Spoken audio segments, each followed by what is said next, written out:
ഭഗവാന്റെ കാളിയമർദ്ദനം കഥയിലെ ഓരോ സന്ദർഭവും നമ്മുടെ ജീവിതവുമായി അഭേദ്യമായി ബന്ധപ്പെട്ടിരിക്കുന്നു.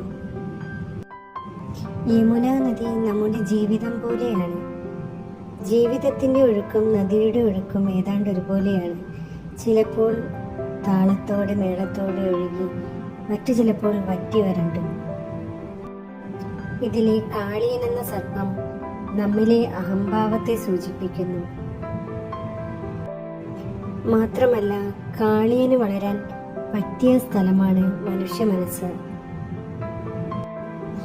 ഈ കാളിയന്റെ ശിരസ്സുകളാണ് നമ്മുടെ ഉള്ളിലുള്ള ഓരോ വികാരങ്ങളായ കോപം, വിദ്വേഷം, പക മുതലായവ. ഗോപാലന്മാർ എന്നുദ്ദേശിച്ചത് ഇവിടെ നമ്മിലെ സദ്ഗുണങ്ങളെയാണ്. ഈ സദ്ഗുണങ്ങൾ കാളിയന്റെ വരവോടെ നമ്മിൽ നിന്നും ഇല്ലാതാവുന്നു.